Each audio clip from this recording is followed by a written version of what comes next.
Hey, what's going on, you guys? So I have another DC review, and this one I wasn't expecting to see so soon.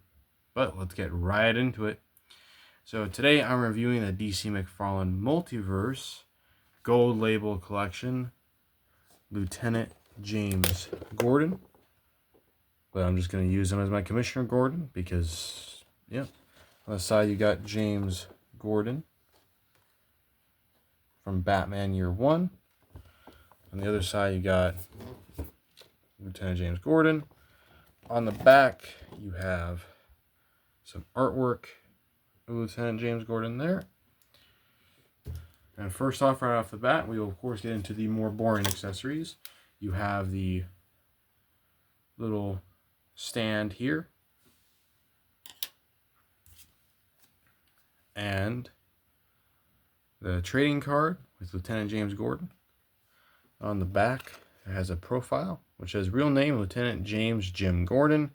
Lieutenant Gordon has been learning his way on the streets of Gotham, almost in step with Batman. And the two finally start to see eye to eye in Part 4 of Batman Year 1. Can Gordon and Batman work together for the greater good of Gotham City? So obviously, I imagine that it is from the story of Batman Year 1, or that excerpt from the card here. But I haven't read Year 1, but I got this because I just wanted Jim Gordon. So, but we'll get into his more apt accessory. Comes with a little revolver here, since he is a police officer.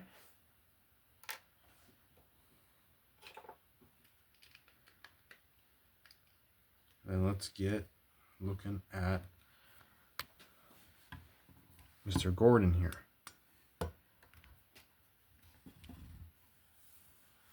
So here he is. I mean, that's Jim Gordon, right? It's one of those characters where he may be very important, but maybe his his design is pretty normal, right? Like this does look like a guy in a shirt and a tie and a leather jacket and dress clothes. It looks like a guy that might be a detective or might just be going off to work. But I guess that's the point. He is the commissioner, or in this version at least the lieutenant, and he's a detective. So speaking of which, the only thing that I wish they added, and they don't have it, is I wish he had like a little police badge like here or something like that. Just because. But taking a look at the face sculpt here, that looks like Jim Gordon. Undoubtedly. He's a guy who gets annoyed when Batman disappears after he's stopped speaking with him. So yeah, and then of course you got these nice wrinkles. It does its job well. This is not a criticism of the look. This is what it's supposed to do. It looks like a grizzled, moody, very tired police detective, which is the point. But you have, you're looking at a guy that has seen a lot of, horrible crimes done, some grisly crimes done, and it's just, but now he has a friend in the shadows who helps him. So I think I don't have to explain my connection to this guy. And, if you all grew up with Batman, you know who this guy is, what his purpose is. And I love him for it. So let's take a look at the articulation. So his head can look up that far, could look down that far, can look side to side. He's got some decent head tilt. His arms go out. I don't know if they have the usual little socket in there. It doesn't look like it, where you can rotate the arm kind of like this, but he does have a bicep swivel, a double jointed elbow. He has a wrist swivel and a hinge on both sides. Of course, this one I haven't moved much. I did just notice they actually have the wedding ring on there. That's kind of a neat little detail. I mean, it's just a gold stripe, you know, there's not really any detail on it, but still nice little, just, you know, it adds a little bit more to the character. He can crunch down because he's got a top joint and a lower joint. He can go back that far. His legs can kick out about that far. Can kick forward that far. Kick back that far.